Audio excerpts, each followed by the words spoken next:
আসসালামু আলাইকুম বন্ধুরা, আপনাদের স্বাগত জানাই আমার আরও একটি নতুন ভিডিওতে। তো কেমন আছো বন্ধুরা? তো আজকে সকাল সকাল উঠে একটু কাজের জন্যে, কাজে বলে তো একটু মানে শাক খেতে খুব ইচ্ছা হচ্ছিল। তো এখানে পাশেই এখানে খামারে একটু শাক হয়েছিল একটা আমার দাদিদের, তা সেখান থেকে গিয়ে একটু শাক নিয়ে এলাম। মাকে বললাম, মা বললো ঠিক আছে নিয়ে আয় তাহলে।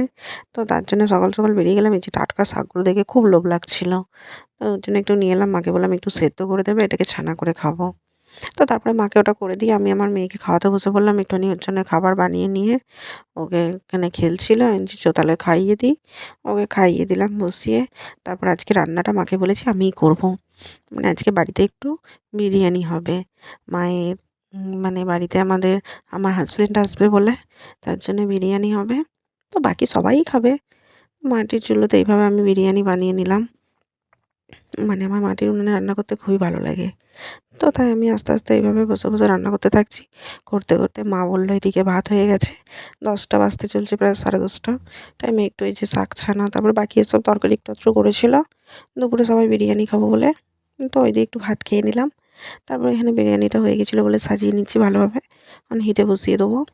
আর আমি এই বিরিয়ানির রেসিপিটা আশা করছি তোমাদের এখানে পরবর্তী কোনো ভিডিওতে দেখিয়ে দেবো। আমি কীভাবে বিরিয়ানি বানাই সেটাও আমি তোমাদের সাথে শেয়ার করব। তো তারপর দুপুরে গোসল-টোসল করে সবাই খেতে বসে পড়লাম।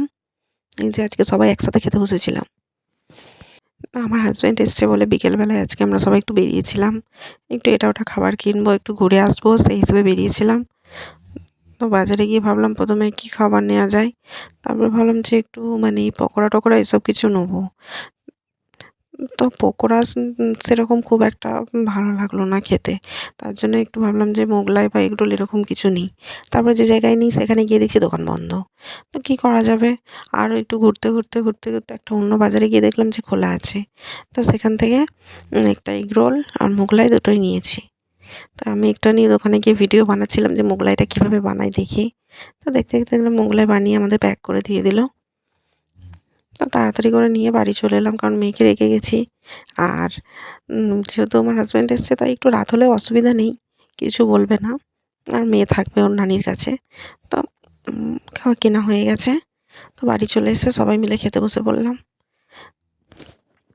আমরা তো অন্য দোকান থেকে কিনি মোগলাই, আজকে যেই দোকান থেকে কিনেছিলাম সত্যি বললে বিশ্বাস করবে না, এতটাই ভালো হয়েছিল খেতে।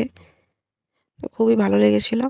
তো এইভাবে খেতে খেতে সন্ধ্যেবেলায় একটু সবাই মিলে একসাথে একটা খেলতে ইচ্ছা করলো। যে বাড়িতে দেখলাম কটা মোমবাতি আছে, মোমবাতিগুলো জ্বালানো, ভাবলাম খেলবো। তো আমরা 3 বোন প্লাস আমার হাজব্যান্ডও ছিল, তার জন্য ভাবলাম চলো সবাই মিলে একসাথে একটু খেলি মোমবাতি জ্বালানো। আমরা ঈদের সময় যেহেতু খেলি, আর বাকি সময় খেলা হয় না। তো কে কটা জ্বালাতে পারবে এভাবে খেলতে খেলতে আজকে সন্ধ্যাটা এইভাবেই কাটাচ্ছিলাম। আর তোমরা অনেকেই আছো আমার ভিডিওটা দেখো, কিন্তু আমার ভিডিওতে কোনো রকম লাইক করো না বা আমার চ্যানেলটা সাবস্ক্রাইব করো না। আমি তোমাদের কাছে একটা অনুরোধ করছি, আমার ভিডিওটা যদি দেখে একটুও ভালো লাগে একটু লাইক করবে এবং আমার চ্যানেলটি সাবস্ক্রাইব করে দিয়ে যাবে, যাতে একটু আমি সাপোর্ট পাই তোমাদের থেকে। তো দেখো, এতে আমার মেজো বোন দুটো জ্বালিয়ে আর হলো না। তো আমার ছোটো বোনও বলছে, না তুই পারছিস না, আমি জ্বালাই। তারপরে আমি ট্রাই করতে থাকলাম। আমিও খুব একটা পারিনি, একটু ট্রাই করতে করতে নিভে যাচ্ছে।